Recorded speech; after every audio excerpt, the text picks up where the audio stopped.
Good morning, student. Today we will start our new chapter for geography section, that is resource. In previous class, in 7th standard, you will read and learn about resources. What is resources? So now we will explain the resources, its type. How can we conserve resource? What is a human-made resource, human resource, resource conservation and sustainable development. So we will start our first point, resource. Resource की definition क्या होगी? Resource is a definition, simple definition है, anything that can be used to satisfy a need is a resource. Simple thing, anything that can be used to satisfy a need is a resource. हर वो चीज़, हर वो thing, कुछ भी जो हमारी need को यानी हमारी ज़रूरत को पूरा करती है, वो हमारे लिए रिसोर्स है.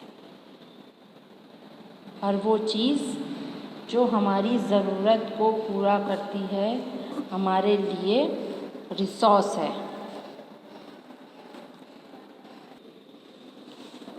तो वो चीज़ जो हमारी नीड को पूरा करती है, वो हमारे लिए हमारे रिसोर्सेस है. What make a thing resource? Utility और usability is what make an object or substance a resource. Example, water or textbook. Means कि what makes a thing resource. कैसे हम कह सकते हैं कि कोई भी चीज़ हमारे लिए रिसोर्स है? तो उस चीज़ का यूज़ होना हमारी डेली रूटीन में या हमारे किसी इम्पोर्टेंट वर्क के लिए किसी भी चीज़ का हम उसको यूज़ करते हैं, तो वो चीज़ हमारे लिए रिसोर्स हो जाती है. जैसे वाटर का एग्ज़ाम्पल है.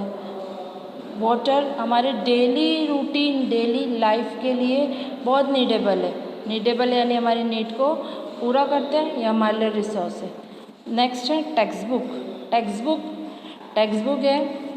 स्कूल जाते हैं तो हमारे लिए इम्पॉर्टेंट है कि हमारे पास टेक्स्ट बुक्स का होना, जिसमें से हम अपने कंटेंट को पढ़ सकते हैं, नई चीज़ों को सीख सकते हैं. तो टेक्स्ट बुक हमारे लिए school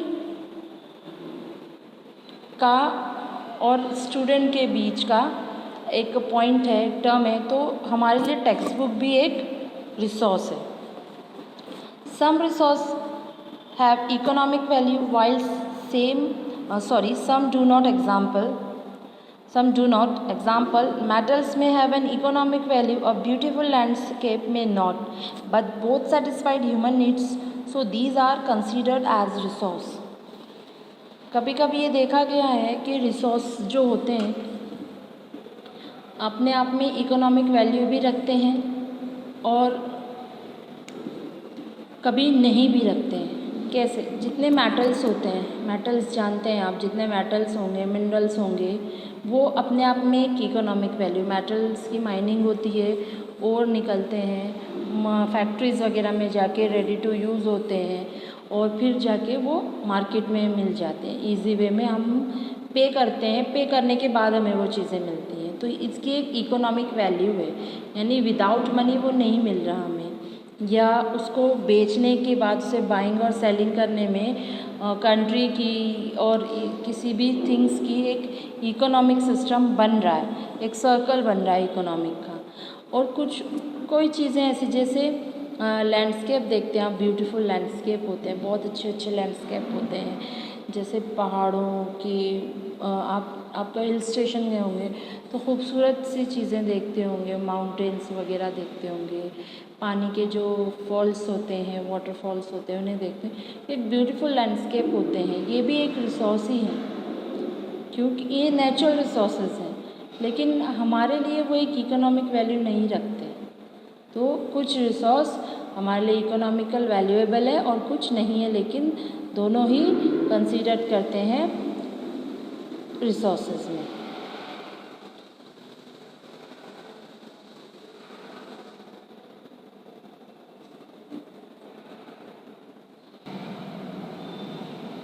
Some resources can become economically valuable with time. Example, grandmother's home remedies are not economically valuable today, but if they are patented and sold by a medical firm tomorrow, they could become economically valuable. जैसे देखिए, हमने देखा होगा हमारे जो grand parents होते हैं वो बहुत सारे ऐसे हमें आइडियाज़ देते हैं जो मेडिकली कहीं ना कहीं, जैसे छोटे से बच्चा होता है, जब बच्चे होते हैं पेट में दर्द होता है, तो हमारे जो ग्रैंडपा होते हैं, ग्रैंड मदर्स होती हैं, वो या तो अजवाइन खाने के लिए बताती हैं या हींग जो होता है उसको लेने से पेट का दर्द बच्चों का बहुत जल्दी ठीक हो जाता है। देखा गया है कि जो बड़े लोग होते हैं, जो ग्रैंड पेरेंट्स होते हैं, वो अपने आप में बहुत छोटे छोटे जो उनके आइडियाज़ होते हैं ना मेडिकली, बहुत अच्छे होते हैं। घरेलू जिन्हें हम होम रेमेडीज़ कहते हैं, कुछ भी होता है छोटा मोटा तो उनके पास उनका इलाज होता है, और हम अगर उन्हें यूज़ करने जाएं तो बहुत जल्दी ठीक हो जाते हैं। जैसे एक एग्ज़ाम्पल है, पहले से ही पुराने टाइम से ही जो हमारे बड़े बुज़ुर्ग हैं, जो ग्रैंड पेरेंट्स हैं, वो कहते हैं कि सर्दी ज़ुकाम खांसी में हल्दी का दूध, चोट लगने पे हल्दी का दूध, पेन होने पे हल्दी का दूध पीना बहुत ही इम्यूनिटी बूस्टर होता है। हम उस चीज़ को नहीं मानते थे, लेकिन जैसे आज हम देख रहे हैं कोविड-19 कोरोना वायरस का सिस्टम, आज उस इम्यूनिटी बूस्टर को लोगों ने बहुत जल्दी एक्सेप्ट किया है और इसके काफ़ी फ़ायदे भी सामने आए हैं। तो क्या देखते हैं हम कि हमारे जो पुराने ज़माने के जो हमारे जो ग्रैंड पेरेंट्स हैं, उनकी जो होम रेमेडीज़ के आइडियाज़ थे, वो हमारे लिए इकोनॉमिक वैल्यूएबल नहीं है, लेकिन हम उन्हें अगर एक साथ कलेक्ट करके इसको एक मेडिकली फॉर्म में कन्वर्ट करते हैं तो ये हमारे लिए एक इकोनॉमिकली वैल्यूएबल होगा।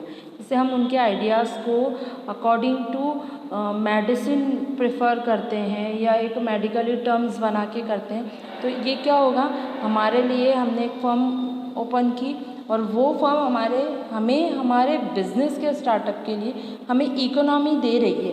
तो कहीं ना कहीं जब तक वो होम रेमेडीज़ थी वो इकोनॉमिकली वैल्यूएबल नहीं थी, मेडिकली टर्म में हमने कन्वर्ट की, वो हमारे लिए इकोनॉमिकली वैल्यूएबल हो गई।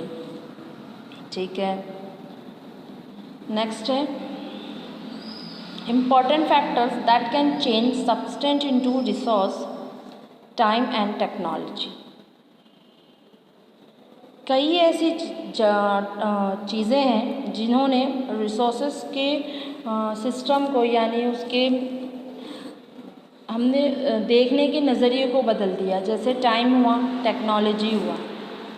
जैसे जैसे टेक्नोलॉजी आई, people themselves are the most important resource, their ideas, knowledge, invention and discoveries that lead to creation of more resources. जैसे जैसे टाइम बीतता गया, जैसे जैसे वक्त आगे बढ़ता जाता है, हम क्या देख रहे हैं कि नए नए आइडियाज़, नए नए नॉलेजेबल पर्सन हमारे सामने आ रहे हैं, उनकी जो थॉट है वो आ रही हैं, और उन सब की थॉट, उनके आइडियाज़ हमें कहीं ना कहीं हमारे रिसोर्सेज को डेवलप करने के लिए बहुत प्रॉफिटेबल हो रहे हैं। उसी तरह each invention leads to many other.